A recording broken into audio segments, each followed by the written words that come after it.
사도 바울은 고린도후서 3장에서 구약시대의 직분보다 신약시대의 직분이 훨씬 더 영광스럽다고 했습니다.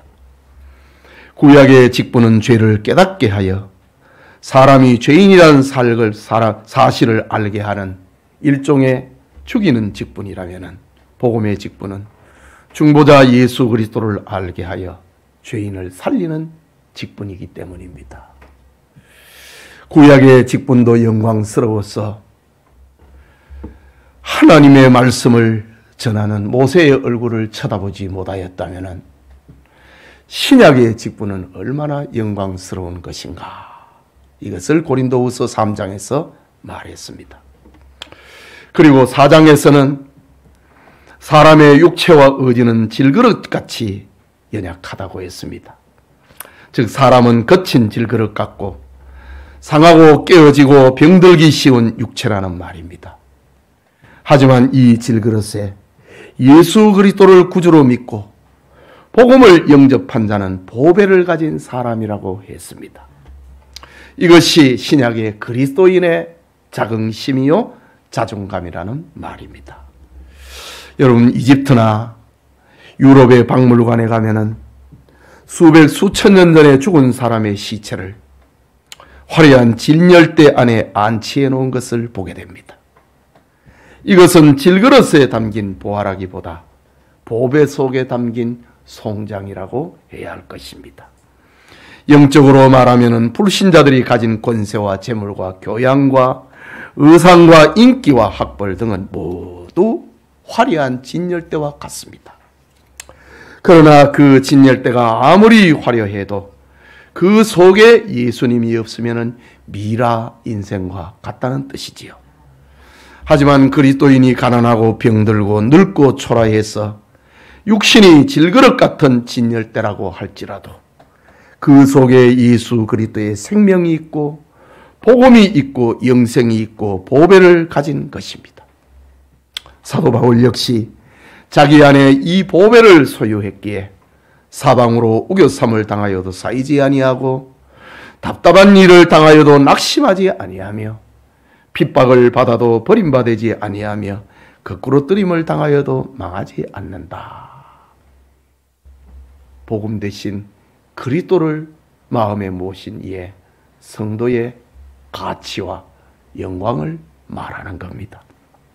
오늘은 그리스도인이 낙심하지 않을 이유라는 제목으로 고린도후서 강해 계속하고자 합니다. 그리스도인의 삶에서 어떤 일을 만나도 낙심하지 않을 이유는 무엇인가? 우리 믿음의 선배요 사도인 바울은 어떻게 했는가 생각해 봅니다. 먼저 속사람이 날로 새로워지기 때문에 낙심하지 않는다라고 합니다. 바울은 고린도후서 4장에서 낙심이란 말을 3번이나 쓰고 있습니다. 이것은 바울이 낙심하지 않을 이유를 강조하고 있는 문장들입니다. 즉 바울이 온갖 시련과 오해와 박해를 받고 또 자신이 개척한 고린도 교회로부터 배척을 당해도 낙심하지 않을 이유가 있었습니다. 그 첫째는 하나님의 은혜로 말미암아 새 언약 복음을 전하는 고귀한 직분을 받았기 때문이다. 하나님의 은혜로 받은 이 엄청난 직분 때문에 사람을 살리는 직분, 이 직분 때문에 나는 낙심하지 않는다고 합니다.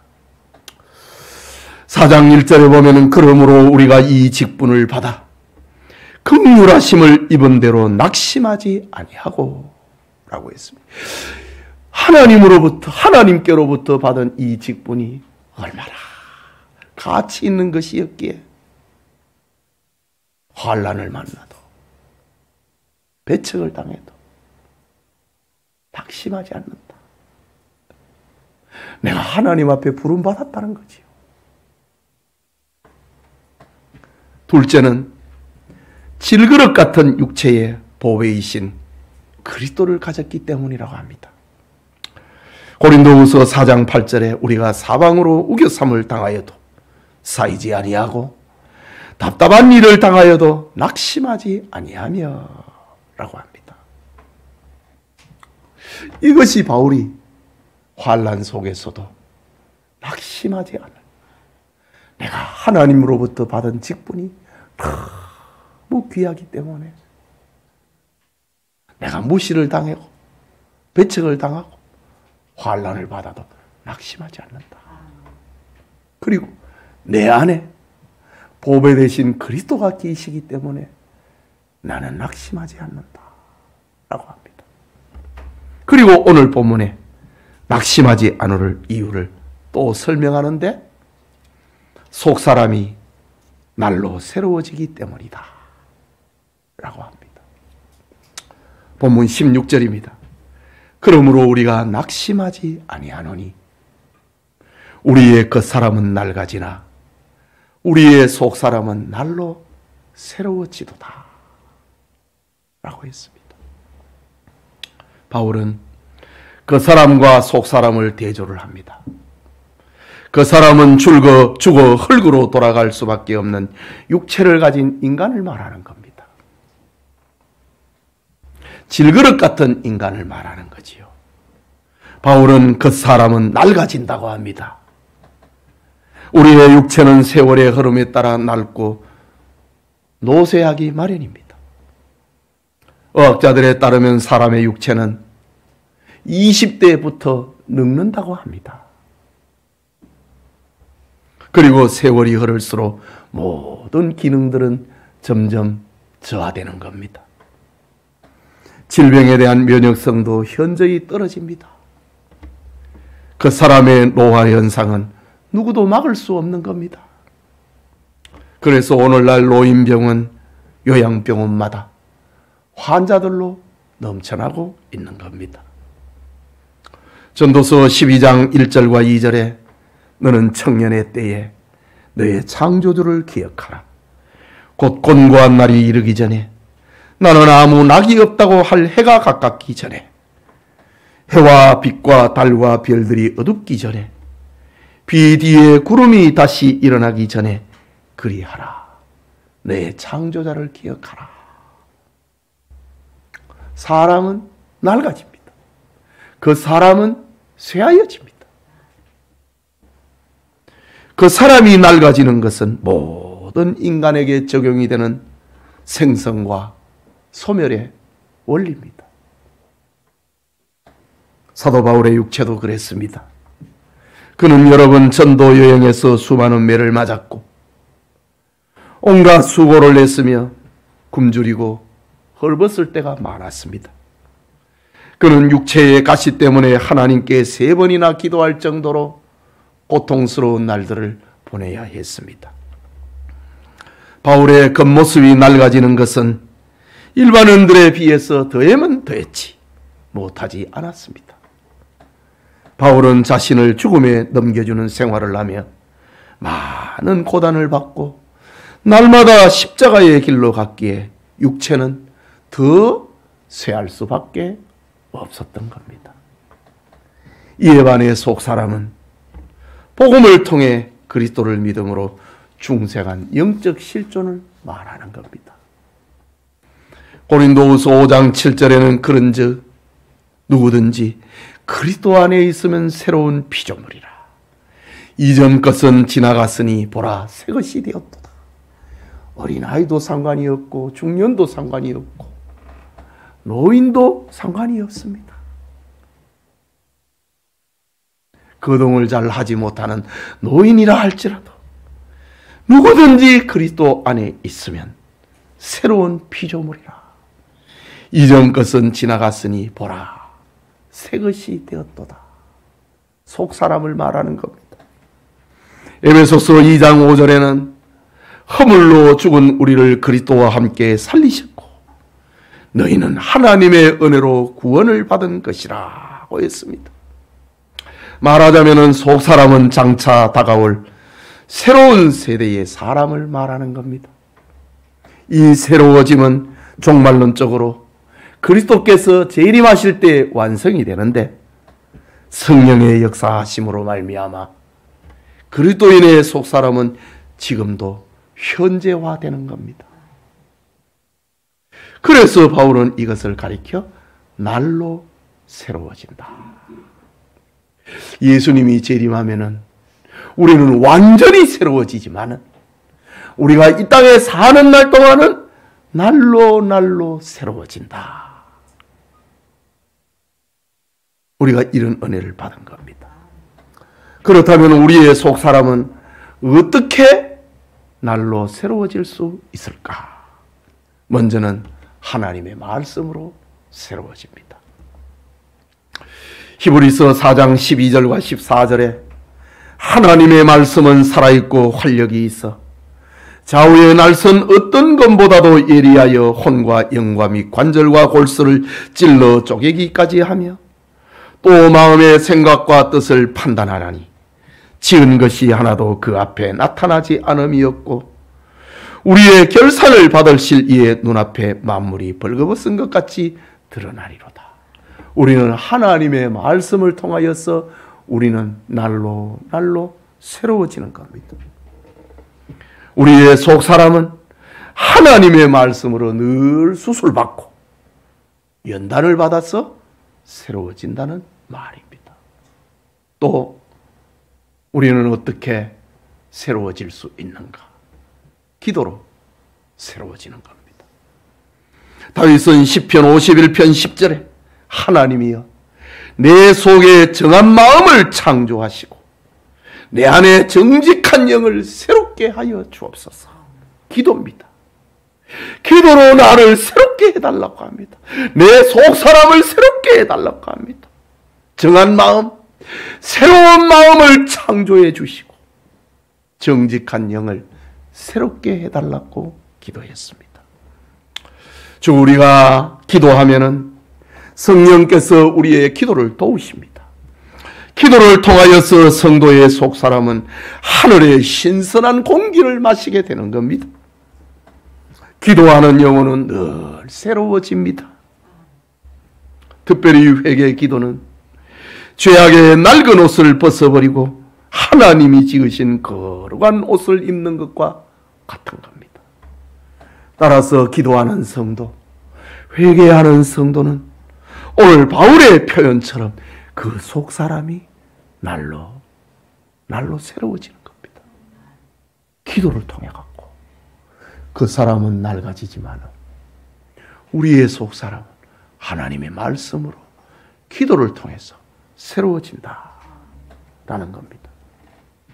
그렇다면 변화되지 않는 속사람은 신앙적으로 뭔가 문제가 있다는 말이지요. 우리의 속사람은 그 사람의 낡아짐과 상관이 없이 성령의 능력으로 진리의 말씀으로 기도와 회개로 날로 새로워지는 겁니다. 여러분, 우리에게서 육체의 아름다움을 빼앗아가는 세월은 영적 아름다움을 더해주는 세월이어야 하는 겁니다. 날로 새로워진다고 했으니까 우리 육체가 낡아져 가는 것을 볼 때에 우리의 영혼은 더 새로워지는 그런 추진력이 되어야 된다. 몸이 새하여져 가는데 속사람도 새하여져 가버리면 안 됩니다. 주님 만날 날이 가까울수록 우리의 속사람은 날로 새로워져야 하는 겁니다. 경건한 성도의 기도 중에 시편 92편 14절과 15절을 봅니다. 그는 늙어도 여전히 결실하며 진액이 풍족하고 빛이 청청하니 여호와의 정직하심과 나의 발이 되심과 그에게는 불의가 없음이 선포되리로다 라고 기도했습니다. 이것이 바로 속사람이 날로 새로워져 가고 있는 성도의 기도입니다. 늙어도 여전히 결실한다. 늙어도 진액이 풍족하다.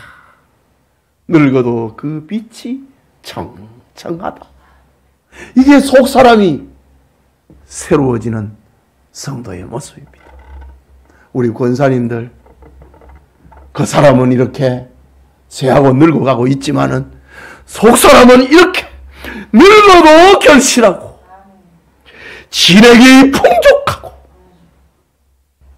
빛이 청청하는 그런 축복이 있기를 소원합니다. 이것이 그리스도인의 삶입니다. 늙어도 결실하는 것, 진액이 풍족하는 것. 우리 할머니, 우리 할아버지한테 가면은 하나님의 말씀이 있다. 진액이 풍족한 겁니다. 우리 할머니, 할아버지가 기도하면 기도를 들어주신다. 열매가 있는 겁니다. 결실이 풍족해지는 겁니다. 할머니 어떡할까요? 할아버지 어떡할까요? 이렇게 하는 게 안 좋겠나? 빛이 청청한 겁니다. 이것이 그리스도인의 삶이란 말이지요. 겉사람은 낡아지나 속사람은 날로 새로워지도다. 이런 축복이 우리 모두에게 있기를 축복합니다. 유명한 성경 주석학자 윌리엄 바클레이는 본문을 주석을 하면서 그리스도인에게 세월이 흘러서 늙어간다는 것은 죽음이 가까워진다는 말이 아니고 속 사람이 사랑스럽게 점점 성장해가는 것이다 라는 말로 오늘 이 본문을 바클레이는 주석을 하고 있습니다. 이것이 그리스도인의 삶입니다. 불신자들은 육체가 늙어감과 더불어 모든 것이 늙어집니다. 그러나 그리스도인은 그 사람은 낡아지지만 속 사람은 날로 날로 새로워진다. 이게 그리스도인의 삶입니다. 예배드리는 성도님, 세월이 흘러서 우리의 그 사람은 늙어가지만 우리의 속 사람은 하나님 보시기에 점점 아름답고 사랑스럽게 변화되고 예수님을 닮아가는 신령한 성도님이 되기를 바랍니다.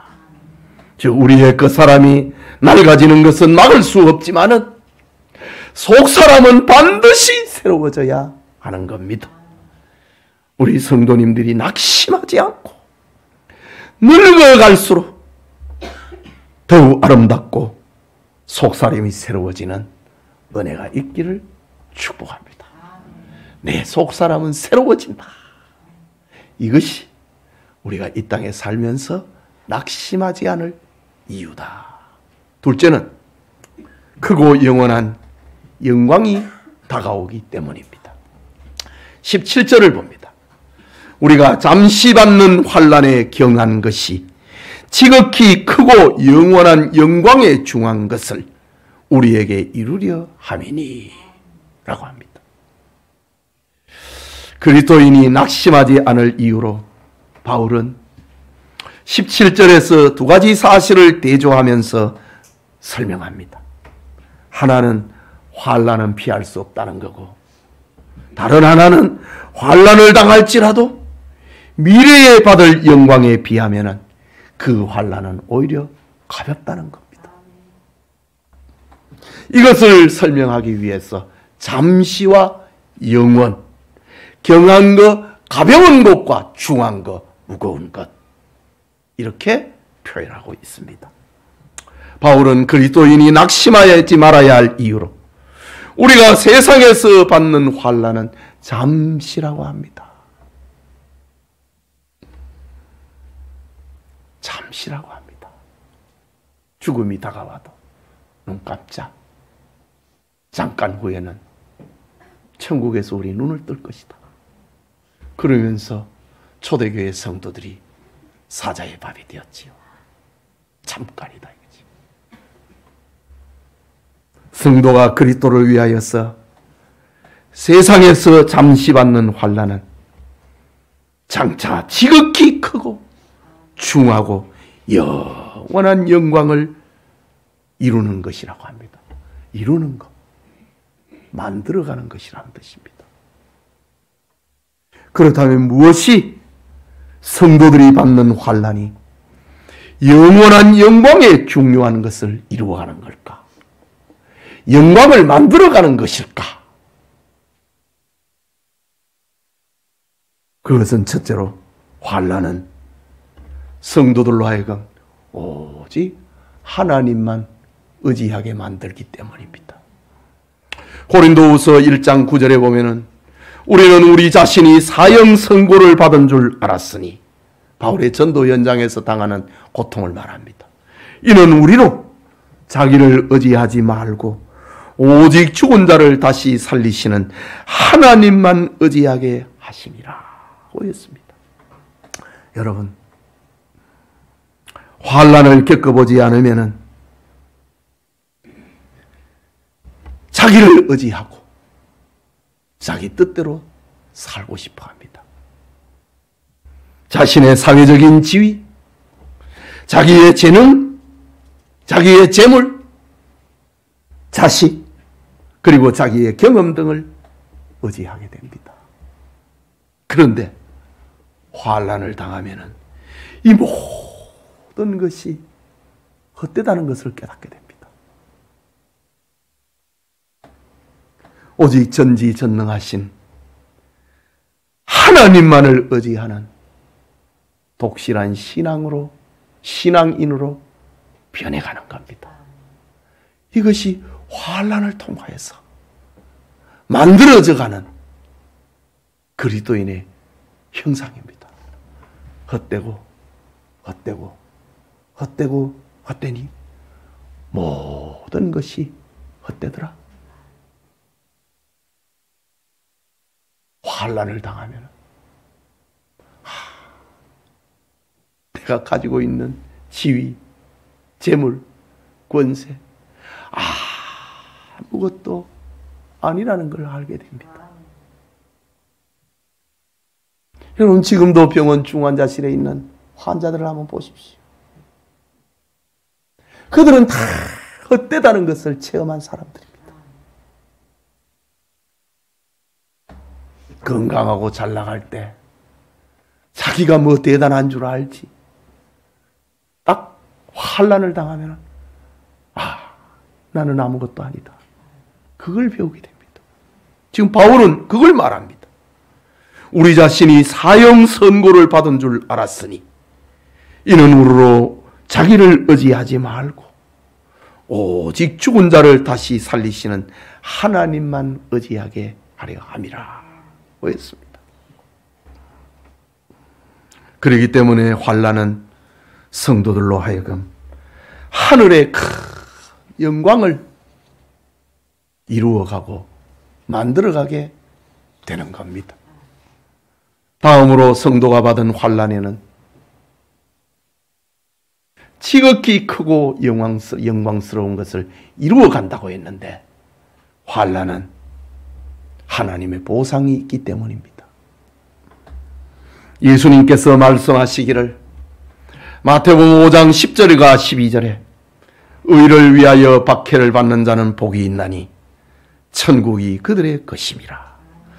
나로 말미암아 너희를 욕하고 박해하고 거짓으로 너희를 거스려 모든 악한 말을 할 때에는 너희에게 복이 있나니 기뻐하고 즐거워하라. 하늘에서 너희의 상이 큼이라. 너희 전에 있던 선지자들도 이와 같이 박해하였느니라 하였습니다. 신실한 성도가 주님 때문에 박해와 수모, 오해와 멸시와 비난을 받을 때마다 하늘에는 이와 비교할 수 없는 상급이 쌓여가고 있는 겁니다. 그래서 바울은 나는 낙심하지 않는다 라고 말하는 겁니다. 얼마나 우리에게 위로와 소망이 되는 말씀입니까? 그렇기 때문에 우리는 주님과 믿음 때문에 환난 당할 때 불평하지 말고 주님 감사합니다. 하늘에 나의 상이 늘어가는 것을 믿습니다. 라고 기도해야 될 것입니다. 이것이 지금 바울의 기도였습니다. 사실 성도가 세상에서 당하는 환난은 그것을 통과한 자에게 상을 주시기 위한 하나님의 테스트였습니다. 야고보서 1장 12절을 보면은 시험을 참는 자는 복이 있나니 이는 시련을 견디어낸 자가 주께서 자기를 사랑하는 자들에게 약속하신 생명의 면류관을 얻을 것이기 때문이라. 시련을 참는 자는 복이 있다. 생명의 면류관을 얻을 것이기 때문이다. 그래서 바울은 환난에서 낙심하지 않았다고 합니다. 그건 잠깐이고 영원한 그날을 생각하며 낙심하지 않았다고 합니다. 베드로전서 4장 12절과 13절에는 사랑하는 자들아, 너희를 연단하려고 오는 불시험을 이상한 일 당하는 것 같이 이상히 여기지 말고 오히려 너희가 그리스도의 고난에 참여하는 것으로 즐거워하라. 이는 그의 영광을 나타내실 때에 너희로 즐거워하고 기뻐하게 하려 함이라. 베드로의 흩어진 교인들을 향한 권면입니다. 너희를 해하려고 하는, 너희를 연단하려고 하는 불시험이라고 합니다. 불에 던져짐과 같은 그런 시험입니다. 그걸 이상한 일 당하는 것처럼, 아이고, 내가 어쩌다 예수를 믿어갖고 이렇게 고통당한, 그렇게 생각하지 말라고 합니다. 이상한 일 당하는 것처럼 이상히 여기지 말고, 오히려 너희가 그리스도의 고난에 참여하는 것으로 즐거워해라. 이는 그의 영광을 나타내실 때에 너희로 즐거워하고 기뻐하게 하려 함이라. 상급이 있다는 거지요. 바울은 우리가 세상에서 받은 환난은 작은 것, 가벼운 것인데 그것으로 인하여서 하늘나라에서 받을 영광은 크고 영원한 것이고 중한 것이라고 합니다. 세상에서 받는 고통은 잠시지만은 하늘나라에서 누릴 영광은 영원하다고 합니다. 그래서 바울은 나는 낙심하지 않는다고 합니다. 로마서 8장 18절에 보면은 생각하건대 현재의 고난은 장차 우리에게 나타날 영광과 비교할 수 없도다. 그 비교 대상이 아니라는 거죠. 하늘과 땅과 같은 거기 때문에 잠깐이고 영원하고 가벼운 것이고 아주 귀중한 것이기 때문에 비교 대상이 아니라고 합니다. 그래서 나는 낙심하지 않는다. 참, 얼마나 확실하고 분명한 믿음입니까? 그렇기 때문에 성도가 당하는 고난 때문에 잠시 울 수는 있지만은 영광의 나라를 생각해야 합니다. 요한계시록 21장 4절과 5절에 하나님이 그들과 함께 계시리니 그들은 하나님의 백성이 되고 하나님은 친히 그들과 함께 계셔서 모든 눈물을 그 눈에서 닦아주시니 다시는 사망이 없고 애통하는 것이나 곡하는 것이나 아픈 것이 다시 있지 아니하리니 처음 것들이 다 지나갔음이로라. 이것을 믿는 사람은 환난에서 낙심하지 않습니다. 여러분, 어떤 그리스도인 부인이 남편이 병으로 잃고 외아들마저 교통사고로 잃었는데 엎친 데 덮친 격으로 엄청난 빚까지 짊어지게 됐습니다. 그는 하나님께 부르짖었습니다. 하나님, 저에게 단 5분만이라도 하늘나라를 보여주십시오. 그러면 제가 이 고통을 견디겠나이다. 라고 기도했습니다. 이때 하나님께서 감동으로 말씀하십니다. 얘야, 내가 네게 하늘나라를 보여주면은 너는 세상에서 단 1초도 더 살고 싶은 생각이 없게 된다. 고통을 참고 견뎌라.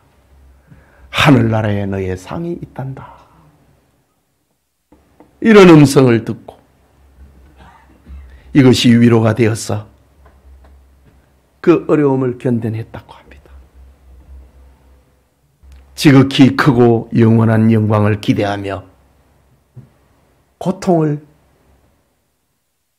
견뎌냈다고 합니다.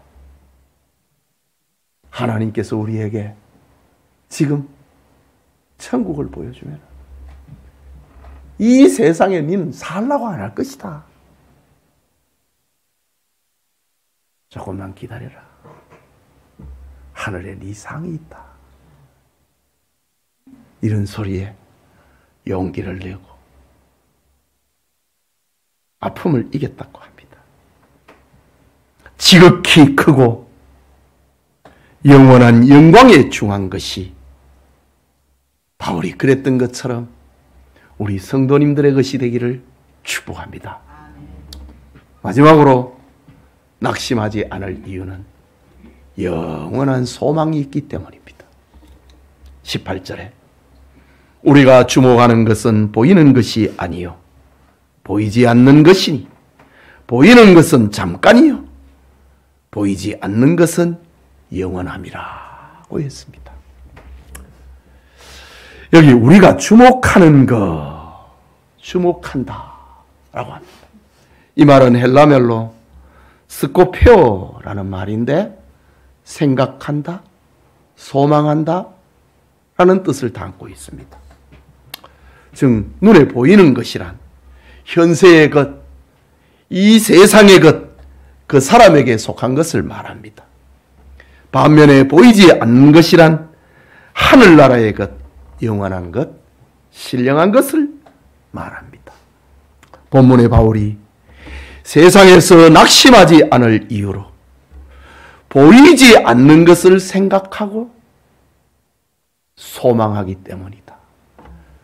없어져 버릴 것, 그것을 생각하지 아니하고 영원히 없어지지 않을 그것을 생각하기 때문에 나는 낙심하지 않는다 라고 합니다. 여러분, 우리 눈에 보이는 것, 이 현세의 것은 아무리 좋고 아름다워도 잠깐밖에 소유할 뿐입니다. 여러분, 화무 11홍이라는 말이 있지요. 아무리 아름다운 꽃이라도 열을 가는 꽃이 없다는 말이 있습니다. 또 이와 비슷하게 권불 10년이라는 말도 있습니다. 아무리 대단한 권세를 가져도 10년을 넘어가는 거 없다고 했습니다. 이 세상의 것은 그렇다 이거죠. 눈에 보이는 것은 그렇다는 말입니다. 보이는 것은 또한 우리에게 진정한 만족을 주지 못합니다. 이유는 인간의 영혼은 이 세상의 것으로는 만족할 수 없도록 창조되었기 때문입니다. 전도서 3장 11절에 하나님이 모든 것을 지으시되 때를 따라 아름답게 하셨고 또 사람들에게는 영원을 사모하는 마음을 주셨느니라. 그러나 하나님이 하시는 일의 시종을 사람으로 측량할 수 없게 하셨도다. 짐승과 사람이 다른 것, 그건 영원을 사모하는 마음입니다. 영원을 사모하기 때문에 우리는 오늘 이 자리에 모여서 하나님께 예배드리는 겁니다. 개와 고양이가 아무리 귀해도 예배드리지는 않습니다. 영원을 사모하는 마음이 짐승에게는 없습니다. 사람에게만 있는 것입니다. 짐승들은 눈에 보이는 걸 좋아합니다. 짐승 같은 사람들은 눈에 보이는 것만 좋아합니다. 그러나 영원을 사모하는 사람은 눈에 보이지 않는 것, 그걸 귀하게 여긴다는 말이지요. 만일 인간에게 영원을 사모하는 마음이 없으면 먹고 자고 생육하고 배설하는 한 마리의 짐승에 불과할 것입니다. 그래서 성경은 이렇게 말합니다. 골로새서 3장 1절에서 4절에 그러므로 너희가 그리스도와 함께 다시 살리심을 받았으면 위의 것을 찾으라. 거기는 그리스도께서 하나님 우편에 앉아 계시느니라. 위의 것을 생각하고 땅의 것을 생각하지 말라. 이는 너희가 죽었고 너희 생명이 그리스도와 함께 하나님 안에 감추어졌음이니라. 우리 생명이신 그리스도께서 나타나실 그때에 너희도 그와 함께 영광 중에 나타나리라. 위의 것을 찾으라. 땅의 것을 생각하지 말고 위의 것을 생각하고 위의 것을 소망하라. 그것이 이 세상에서 낙심하지 않을 이유입니다. 그렇다면 우리가 찾고 소망할 것이 무엇이 되어야 되겠습니까? 땅의 것입니까? 위의 것입니까? 보이는 것입니까? 보이지 않는 것입니까? 오래전에 주일학교 교사와 성가대로 열심히 봉사하던 고등학교 3학년 두 수험생이 있었습니다. 그런데 두 학생은 대학 시험에서 다 낙방합니다. 이런 사실을 앞에 두고 두 학생은 각각 다른 반응을 보입니다. 한 학생은 하나님 너무하십니다. 친구들은 학교 가서 보충 수업하는 주일날, 저는 교회에 가서 동생들에게 하나님 말씀을 가르치고 또 성가대로 예배 봉사했습니다. 그런데 결과가 이게 뭡니까? 라는 학생. 또 다른 학생은 내가 낙방을 했는데 이유가 있을 거야. 하나님께서 이것보다 더 좋은 것을 나에게 주시려고 낙방하게 했을 거야. 하나님, 공부는 제가 다른 친구들보다 좀 못하지만은 내가 잘할 수 있는 분야에서 멋지게 일할 수 있도록 저를 인도해 주옵소서. 지금 저는 마음이 아픕니다. 그러나 나중에 웃을 수 있는 제가 되도록 인도해 주십시오. 라고 기도했다고 합니다. 여러분, 둘 다 똑같이 대학 시험에 낙방을 했는데 두 학생의 가치관은 전혀 달랐습니다. 낙방이라는 선잔 앞에 불평하는 학생은 눈앞에 보이는 고통스러운 사실만 보기 때문이고, 낙방이라는 선잔을 마셨지만은 믿음이 더욱 성장한 학생은 무엇 때문일까요? 그것은 하나님의 은혜로 나중에 얻게 될 영광을 바라보고 있었기 때문입니다. 비록 지금은 어리석어 보이고 무디어 보이고 바보처럼 보이고 약삭 빠르지 못한 것처럼 보이지만 이런 사람은 나중에 웃을 수 있는 사람이 되는 겁니다. 하나님이 그렇게 하십니다. 그리스도인이 환난 중에 낙심하지 않는 이유는 보이는 것은 잠깐이고 보이지 않는 것은 영원하다고 하는 사실을 믿는 것입니다. 그리고 보이지 않는 영원한 것을 바라보고 소망할 때 어려운 일을 만나도 절대로 낙심하지 않게 되는 겁니다. 예배드리는 우리 성도 여러분, 모든 사람은 그 사람 육체가 낡아질지라도 그리스도인은 낙심하지 않을 이유가 있습니다. 그것은 속사람이 날로 새로워지기 때문입니다. 아이고, 내 피부가 왜 이리 쭈글쭈글해? 낙심하지 말고 내 속사람은 날로 새로워진다. 거기에 용기를 얻고 바울처럼 즐거워할 수 있기를 바랍니다. 그것은 성령으로 되는 것이고 말씀으로 되는 것이고 기도로 되는 것이고 회개로 되는 것이고 날마다 새로워질 수 있는 겁니다. 그렇기 때문에 육체의 아름다움을 빼앗아가는 세월이 도리어 영적 아름다움을 더해주는 세월이 된다는 것을 믿어야 됩니다. 우리는 늙어갈수록 나의 속사람이, 나의 신앙이, 나의 인격이, 나의 삶이 더욱 아름다워지게 하소서 라고 기도해야 이것이 그리스도인의 삶인 겁니다. 우리가 낙심하지 말아야 할 또 다른 이유는 세상에서 받는 환난은 잠시라는 겁니다. 우리가 세상에서 받는 환난은 작은 것이고 그것으로 인하여 하늘나라에서 받을 영광은 지극히 크고 중한 것입니다. 세상에서 받는 고통은 잠깐이지만 하늘나라에서 누릴 영광은 영원한 것입니다. 바울처럼 현재의 고난은 장차 우리에게 나타날 영광과 비교할 수 없다. 이런 고백이 우리로 하여금 환난을 이기게 만드는 겁니다. 우리는 낡아지는 그 사람 육체를 가졌기 때문에 세상 일로 인하여서 눈물을 흘리지 않을 수 없지만 그러나 소망 없는 자와 같이 너무 슬퍼하지 말아야 합니다. 또 그리스도인이 세상에서 낙심하지 않을 이유는 우리가 주목하는 것은 보이는 것이 아니고 보이지 않는 것이니 보이는 것은 잠깐이요 보이지 않는 것은 영원하기 때문입니다.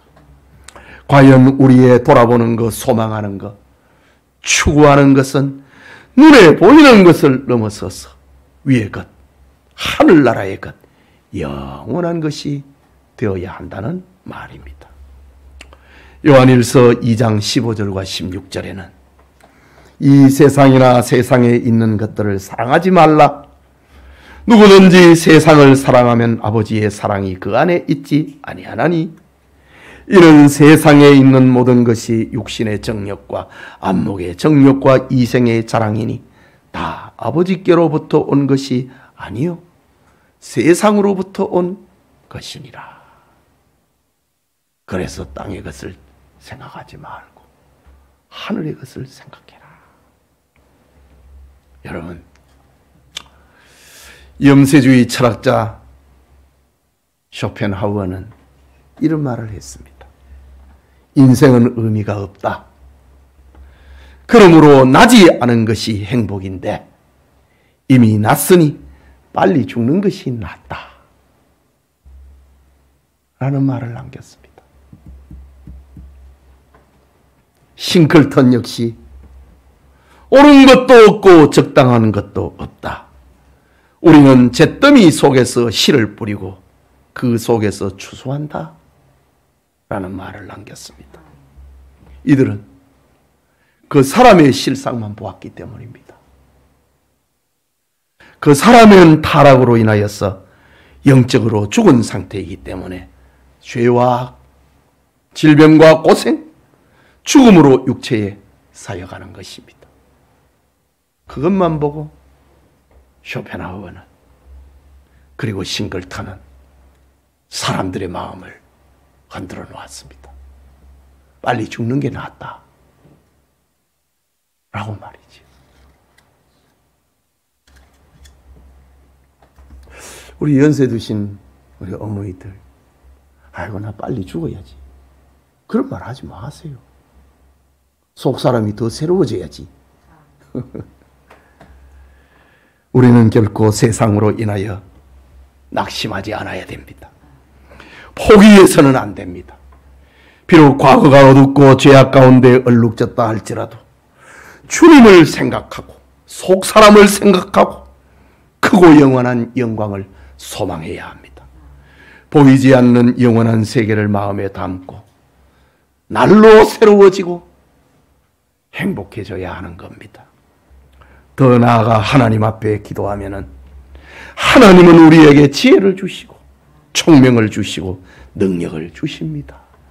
고생을 하면 고생한 만큼, 절망을 하면 절망한 것만큼 하나님께서는 축복과 영광으로 보상해 주시는 하나님입니다. 이런 은혜가 낙심하지 않는 은혜가 우리 모두에게 있기를 축복합니다. 우리 같이 기도합시다. 우리 각자 각자의 삶에 그 상처난 삶이 있다고요. 낙심하지 않게 해달라고. 그 사람은 늙어가지만은 낡아져가지만은 속 사람은 새로워져 간다. 세상에서 받는 고난과 환난은 잠깐이지만은 우리에게는 영원한 세계가 있다. 그리스도로 인하여서 받는 고난은 하늘나라에서 받을 상을 만들어가는 것이다. 우리가 낙심하지 않을 이유는 우리가 주목하는 것은 보이는 것이 아니고 보이지 않는 것이요. 보이는 것은 잠깐이지만 보이지 않는 것은 영원하기 때문입니다. 이런 말씀에 위로를 받고 용기를 얻고 우리가 가야 할 길 충성할 수 있기를 우리 같이 기도합시다. 자비하신 하나님 아버지, 은혜를 감사합니다. 주일 오후 이 시간에 우리를 주님의 집으로 불러주시고 그 사람이 낡아져가고 환난이 있고 보이는 것을 다 가지지 못함으로 인하여 낙심하는 그런 세상에서 우리로 하여금 낙심하지 않을 이유, 하나님의 말씀으로 우리를 새롭게 하심을 감사합니다. 그 사람은 낡아지지만은 속 사람은 날로 새로워지게 하여 주시옵소서. 잠깐 있는 환난에 그리고 영원한 영광의 그날을 생각을 하며 상급을 쌓아가고 만들어가는 교우들 되게 하여 주옵소서. 우리가 바라보고 소원하는 것이 눈에 보이는 것이 아닌 보이지 않는 것이요, 보이는 것은 잠깐이지만은 보이지 않는 것은 영원하다는 사실을 알고 신자로 살게 하여 주시옵소서. 바울처럼 신자로 살게 하여 주시옵소서. 그래서 어떤 어려움이 와도 낙심하지 않도록 우리에게 은혜 베풀어 주옵소서. 하나님, 주님의 말씀을 받았습니다. 낙심하지 않을 이유를 가지고 이기게 하시고 승리하게 하시고 복되게 하시고 행복하게 하옵소서. 우리 교우들에게 복을 주옵소서. 예수님 이름으로 기도합니다. 아멘.